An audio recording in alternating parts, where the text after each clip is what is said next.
అందరికీ శుభోదయం. ఈరోజు ఆకురాయి కలం పేరుతో నేను రాసినటువంటి నిప్పురవ్వల శతకంలోని పద్యాల గురించి తెలుసుకుందాం.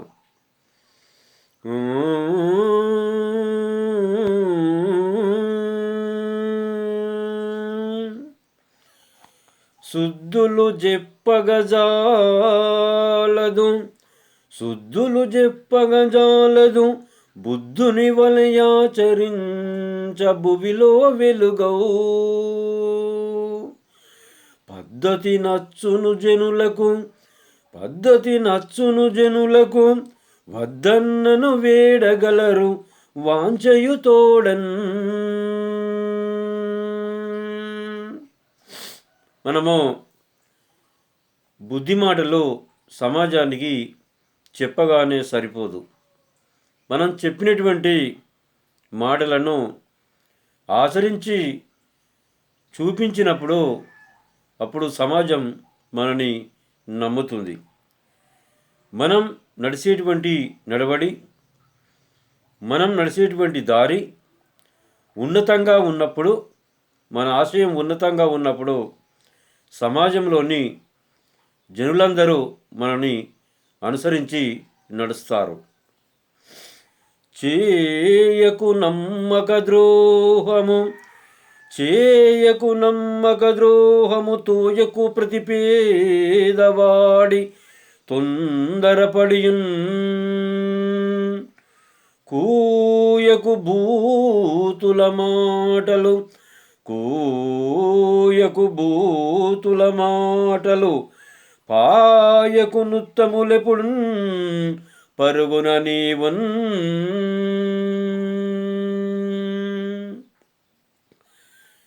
నమ్మినటువంటి వారికి ద్రోహము చేయకూడదు. మనల్ని నమ్మనటువంటి వాళ్ళకు కూడా ద్రోహము చేయకూడదు. మన ఉత్తమ మార్గంలో పరోపకారిగా జీవిస్తూ ముందుకు వెళ్ళడం ప్రతి ఉత్తముని యొక్క కర్తవ్యం. తోయకు పేదవాడిని అతడు బలహీనంగా ఉన్నాడని, ఆర్థిక స్తోమత లేదని, జ్ఞానం తక్కువ ఉందని వాళ్ళ మీద అధికారం చెలాయించడం సరియగు విధానం కాదు. అట్టడుగులో ఉన్నటువంటి వారిని చేరదీయడమే ఉత్తమ యొక్క లక్షణం. కూయకు బూతుల మాటలు, పనికిరాని మాటలు, బూతుల మాటలు, అటువంటి బూతు మాటల్ని ఎప్పుడు కూడా మాట్లాడకూడదు. మధురంగా, సున్నితంగా, హృదయానికి గాయం కాకుండా మాటలు మాట్లాడవలెను. మరి ఉత్తముల యొక్క స్నేహాన్ని ఎప్పుడు కూడా మర్చిపోకూడదు. ఉత్తముల యొక్క స్నేహబంధము మంచి వ్యక్తిత్వాన్ని పెంపొందిస్తుంది, సమాజంలో మార్గదర్శకత్వాన్ని చూపిస్తుంది. కాబట్టి ఉత్తముల యొక్క స్నేహాన్ని ఎప్పుడు కూడా మరవకూడదు. ఎవరి భవితకు వారలు తొవ్వను సరి చేసుకుంటూ తొలచుచు వెళ్ళన్. రివ్వున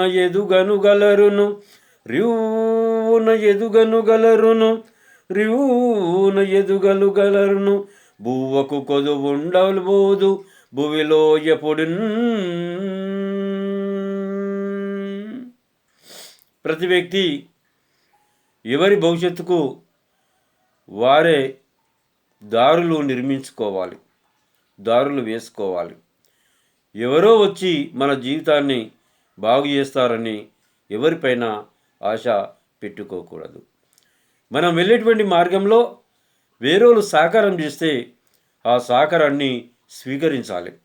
కానీ ఇతరుల మీద ఆధారపడి ఎవరో వచ్చి ఏమో చేసిపోతారని ఎప్పుడు మనము నమ్మకూడదు. మన రెక్కల కష్టాన్ని, మన పరిజ్ఞానాన్ని మనమే అంచనా వేసుకొని ఒక్కొక్క అడుగు ముందుకు వేసుకుంటూ ఉన్నత స్థానంలోనికి ఎదగనికి నిరంతరం ప్రయత్నం చేయాలి. మరి ఇటువంటి వ్యక్తులు సమాజంలో అన్ని రంగాల్లో అభివృద్ధిని సాధించగలుగుతారు.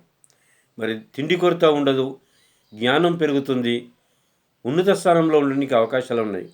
కాబట్టి ఎవరి భవిష్యత్తుకు వారే దారులను నిర్మించుకొని ముందుకు వెళ్ళాలి. మరి నిప్పురవల శతకంలోని కొన్ని పద్యాల గురించి ఈరోజు తెలుసుకోవడం జరిగింది. మరికొన్ని అంశాలతో మళ్ళీ కలుసుకుందాము. అంతవరకు సెలవు. అందరికీ నమస్కారంలో.